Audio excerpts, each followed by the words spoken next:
Olá, estou de volta com mais um podcast sobre o conto amazônico.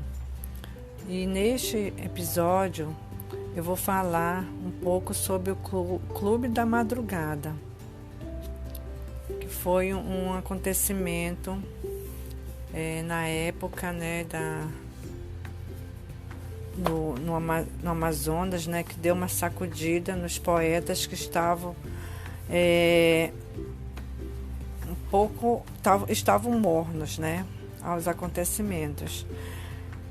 Então, esse texto também estou tirando do Conto no Amazonas de Zé Maria Pinto, Ele vai falar o que o Clube da Madrugada, criado em 1954, provocaria uma mudança radical no modo de fazer e de ver a literatura feita no Amazonas. Os autores continuavam amadores ainda, condição que até hoje não avançou muito, mas promoveram uma sintonia com o que se fazia de melhor no país e em todos os gêneros. O primeiro livro de contos dos jovens madrugadenses só surgiria em 1960, com uma vinculação clara com o neorrealismo, trazido pelos modernistas a partir da década de 1930. Histórias de Submundo, de Arthur Engrácio. Informe-se que essa denominação, neorrealismo, não costuma ser adotada, preferindo-se os historiadores da literatura brasileira, o bastardo regionalismo ou uns vagos literatura de cunho social, de costumes e etc.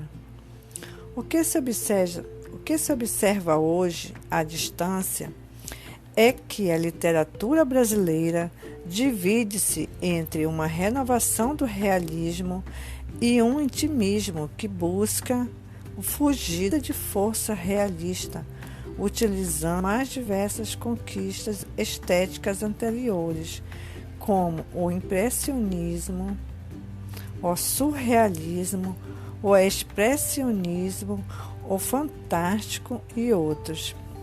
Na literatura amazonense, reflexo do país, esse acontecimento não foi diferente. Em 1963, lançam-se tantos livros de contos no Amazonas quanto nos 100 anos anteriores. Banco de Canoa, de Álvaro Maia, O Outro e Outros Contos, de Benjamin Sanches, O Palhaço e a Rosa, de Francisco Vasconcelos, e Alameda, de Astrid Cabral. Se Álvaro Maia representava a velha estética, os três novos autores promoviam uma sintonia entre a produção local e a do restante do país, logrando, inclusive, alcançar boas referências críticas no eixo Rio e São Paulo. Aos poucos, a produção vai saindo das gavetas. Em 1966, é a vez de Carlos Gomes publicar Mundo, Mundo, Vasto Mundo. Nesse mesmo ano, Álvaro Maia lança o seu Canto do Cisne, Defumadores e Porongas.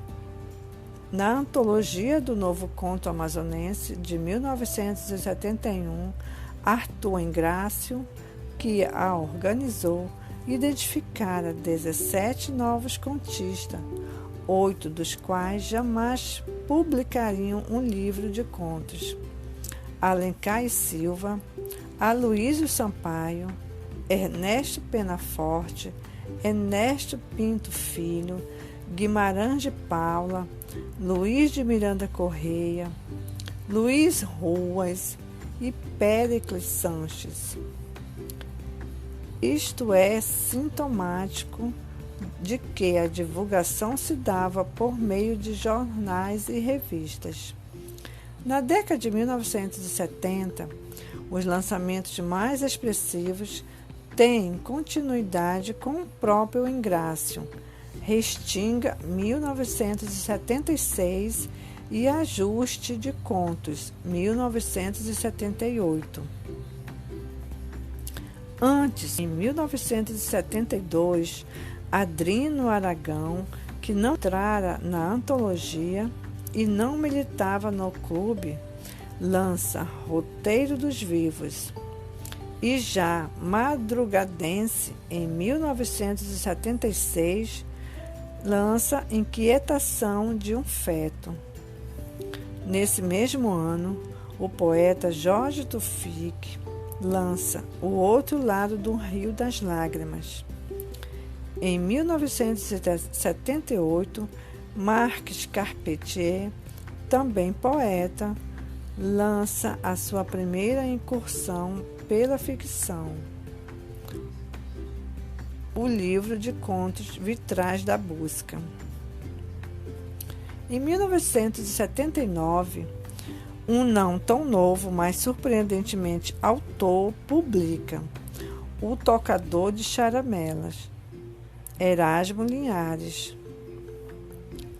A década de 1980 registra o aparecimento em livros dos contos do poeta e romancista Antisthenes Pinto.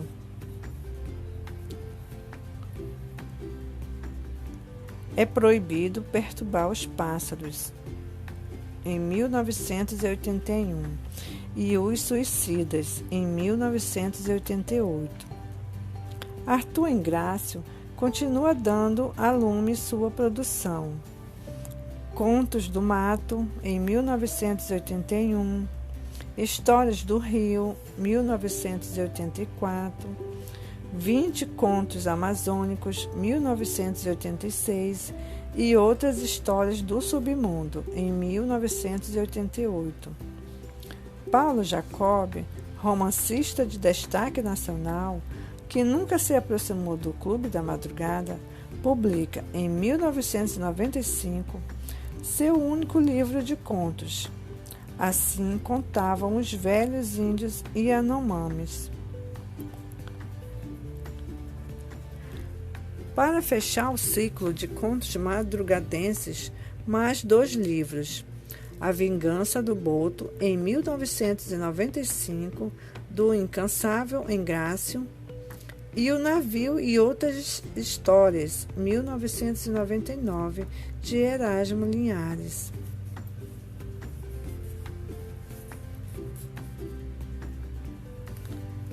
Esse levantamento acrítico visa mostrar o que foi a produção de contos ao longo da existência do Clube da Madrugada, inclusive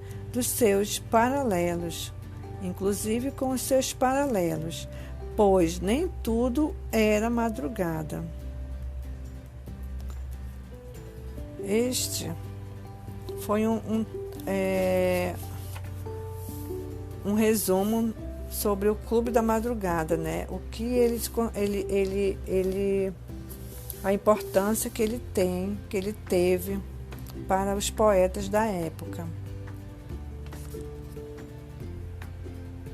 E assim vamos finalizando mais um episódio sobre o conto amazônico.